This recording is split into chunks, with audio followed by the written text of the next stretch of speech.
Welcome to Shift Happens, the podcast where we talk about energy, tech, leadership, and large scale projects, where sometimes, let's be honest, not everything goes according to plan. My name is Manuel. And my name is Dirk. And together we both talk about topics that we regard as interesting, challenging in the wide world of energy developments.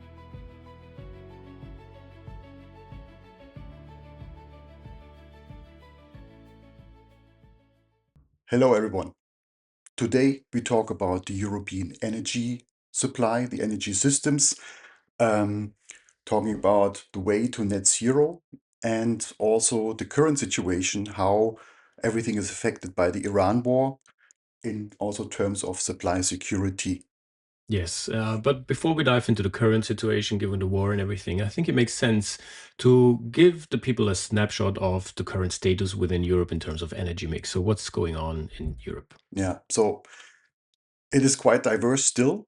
I mean, there's transformation, but we're still rely to about 38% on oil. We have 21% gas, so nearly half of the general supply is still fossil.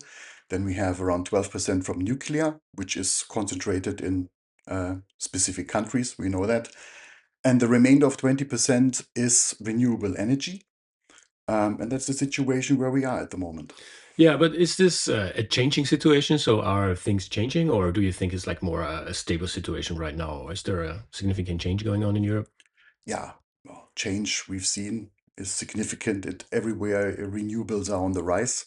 I mean, if you only look into power, we already have about half of the power supply in Europe is generated by renewable energy. We are phasing out coal. There's some big steps done in 2023. In general, the growth rate for renewable energies is still significant. So that is all further developing. It is also, of course, very much driven by policies of the European Union and the individual countries. Well, this actually sounds really nice, but do you think that there are any like bottlenecks or restrictions? Because if there's a lot of change, I feel that sometimes, policymakers or anything, other technologies might not pick up quickly enough. Yeah, it's actually not so much the presence of energy, but well, we will come to that. There is, of course, some concerns these days, but it's actually the distribution, how the supply is organized, and everything that is needed to help in the transformation. So storage, the grid itself, and yeah, the whole interconnection of the power systems in Europe, that is very much into focus. Well, let's talk about the pathways now. So policymakers, they have net zero targets 2050 or in other places 2045, 2040. It's all quite ambitious. How are we actually getting there? Yeah, there's a multitude of different initiatives. One of it is obviously electrification, but there's also hydrogen, there is efficiency increase, but there's also like technologies like CCUS and storage capacity for emission reduction. It's said that electrification alone could reduce around 80% of the emissions. And as I said, for other industries that are more heavy and difficult to abate, there are technologies like hydrogen and CCUS are very relevant. But specifically for CCUS, I mean, this is a very much a moving target. We talked about that in other podcasts as well. It's heavy investments that need to be done there. We're still somehow on the way. So, how is there new developments? What is happening there actually? Yeah, as you just mentioned, we said we talked about this before, but there are a few countries pushing forward, like Netherlands, Denmark, but also Norway. And there are some very big projects coming up, like the Northern Lights projects in Norway. So there are initiatives, but it's still quite early and it's quite expensive. So things are going on, but also some studies show that we shouldn't rely too heavily on the CCUS technology because some people think that this is a little bit of a greenwashing initiatives. So the backbone should be really green energy like wind and solar energy. Another item often mentioned for specific areas, e-fuels. How is that going forward? Yeah, e-fuels is a very hot topic, but in reality, currently it seems to be a very niche solution because e-fuels are comparably quite expensive. We're talking about €2 per liter, so this is quite expensive for the common user. So applications are more in very niche areas like heavy transportation and stuff like that. So e-fuels are there, but they're not really scalable currently. Okay. Now, let's talk about the elephant in the room, which is the war which is currently going on in the Middle East. This is involving the Iran, the US, the Gulf countries, and Israel. And the war has intensified now substantially in March 2026, leading to drone attacks, missiles, and also ultimately the closure of the Strait of Hormuz. Now, what's the impact on Europe on this? Yeah, you already said Strait of Hormuz, that is effectively closed. Since then, there's 1/5 of the global oil supply going through. So there we have now piling up ships waiting for a passage. Effectively, nothing is really going through for the world market at this point in time. That also affects the exports for liquefied natural gas, LNG. Also, again, 20% of the global supply is now disrupted, mainly coming from Qatar and also from UAE. That is this thing. We have this piling up of ships, and effectively behind that is long-lasting damage to infrastructure at this point in time. Export facilities have been destroyed, metering station, and you name it. So that will have an effect that is not so easily taken off at this point in time. Okay, well, but Europe hardly imports gas from Iran or the Middle East directly. So why is this hitting Europe so hard? Yeah, that's right. So we do not really rely on pipeline gas or whatsoever from these areas. Iran anyway, not Qatar as well. But the shortage of supply on the global LNG market puts a lot of pressure on this global system. So also the Asian countries, they had long-lasting LNG contracts with Qatar. A lot of supply is coming from there. That is now out of reach. And for that, everybody is now competing on the global market, and that drives the prices up. So we already had, I think, the doubling of these LNG prices on the world market. Yeah, and this has a few implications for Europe as far as I understand it, because now Europe is trying during the summer to fill up the storages, the gas storages for the next coming winter. And actually, Europe is currently running quite low on storage level, which is roughly around 30%, which is a 5-year low. Um, the next thing is that the LNG spot availability, due to the restriction, is restricted. This leads to a price increase of LNG, which is quite significant already, which is an increase of around 20%. Now, all of this is leading to some kind of a shortage. This also has implication on electrification prices or electricity prices, because all these levels are interconnected. Now, talking about all this sounds already if we are leading into some kind of a crisis again, like in 2022.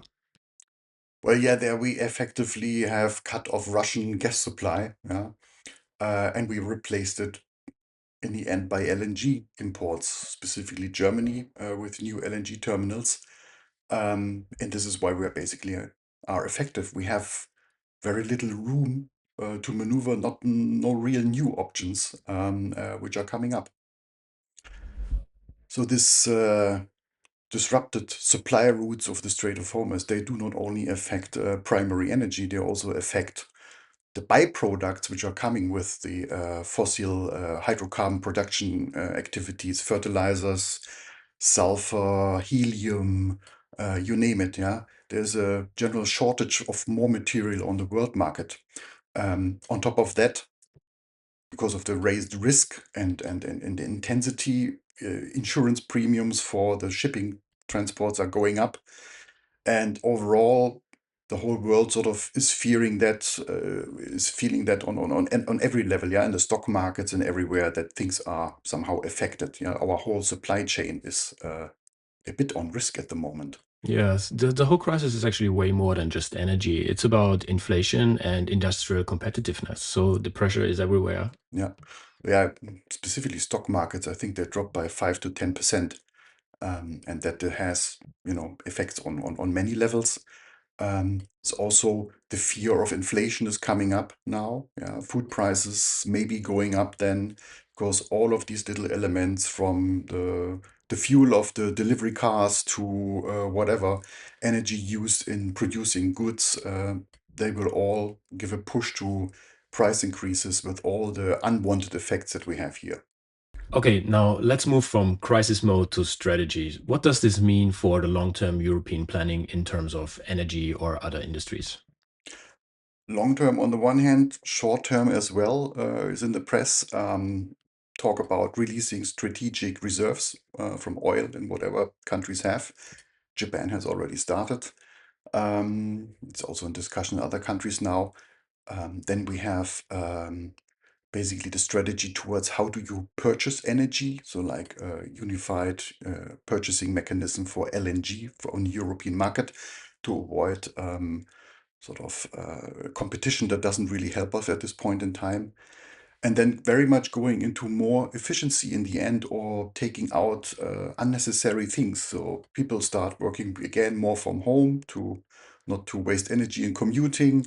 Basically on every level where you can save energy, that might be another push to counteract on the short term. Yeah. Yeah, in long term, I think the crisis is again, it's a wake up call for Europe. We need to start different initiatives to really make Europe a little bit more independent of different providers. Obviously, the expansion of renewable energy is a big topic. Also, the diversification of hydrogen imports. So there should be hydrogen produced within Europe, but also their imports. We need to diversify from countries like the Gulf. A few countries are pushing for nuclear energy, which is one of the main pillars in some European countries, and we should not disregard this technology also in Europe.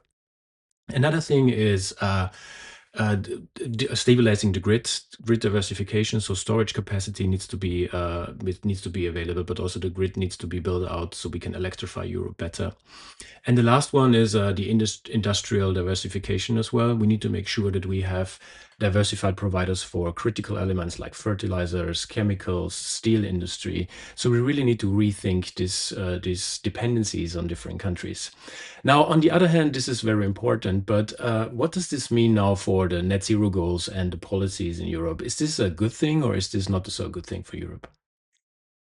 Well, if you look at it, how much fossil energy comes now into the spotlight, I think it's actually a boost to the whole renewable energy net zero targets, because it's a strategy, it's a long-term strategy to even more avoid dependencies on fossil energy, which are coming from the Gulf region, and all the side products from it, diversifying your access to energy.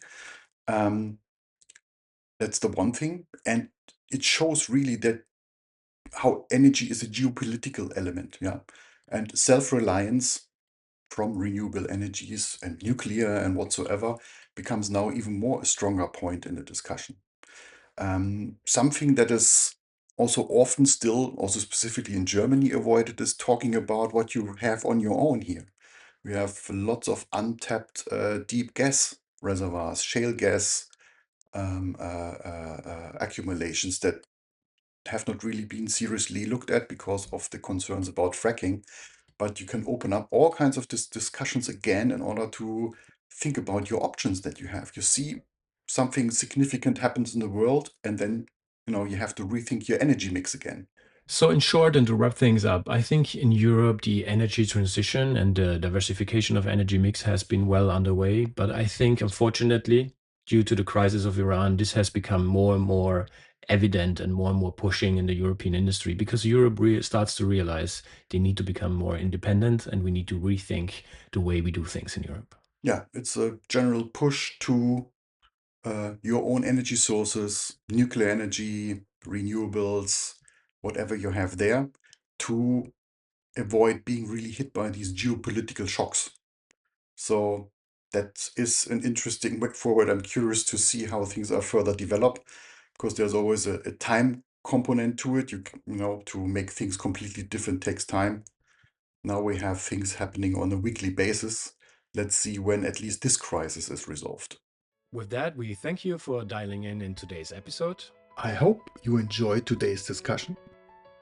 Maybe it gave you something to think about. Maybe you agree, you disagree. Let us know. If you enjoyed today's episode, feel free to share it with your friends or colleagues or tag us on social media.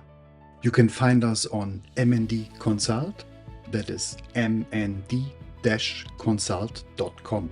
And if you have a topic you would like us to unpack or a story you would like to share, feel free to reach out.